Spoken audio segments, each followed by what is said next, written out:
Catus Maximus here. This is just a quick little video about this Indestro 3/8 inch sliding T-handle. Actually, maybe I can read it better. 2763.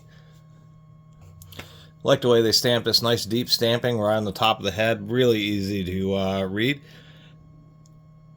Always kind of cool to find some old Indestro tools. They are definitely top quality tools, right along with Williams and Wright and all those other brands.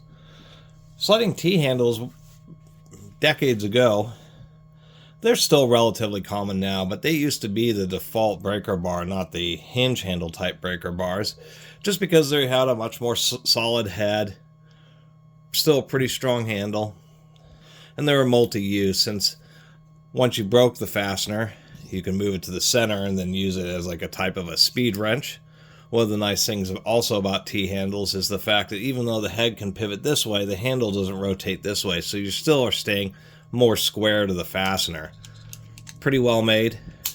We'll say that this has a pretty stiff detent on it, that's for sure.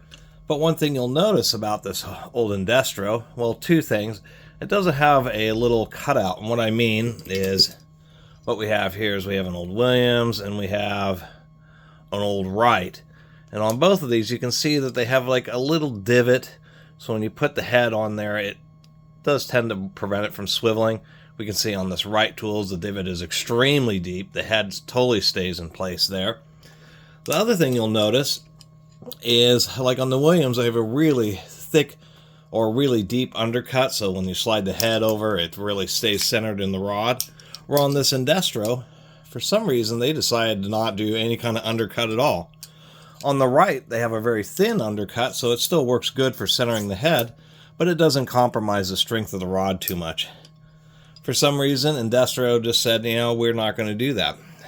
I do like the quality of the chrome plating, even if we compare it to the Williams and this Wright. Really pretty deep, lustrous chrome plating. And another thing is, you can see the end of the rod. They broke the corners on the end of the rod on the Indestro, where both on this Wright, on the Wright and on the Williams, they didn't break the corners. It's one of the things that Indestro did have a nice eye for detail.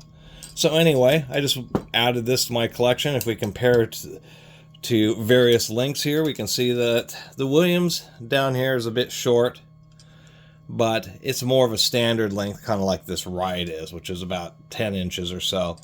And just thought it was a neat addition, and for how well made it is, it's just surprising that they didn't include just even a light little undercut, or even just like a little divot, so that the head would be more easily centered, so you can use it as a speed wrench. And that's probably the unique thing about it, and is that kind of oddball omission.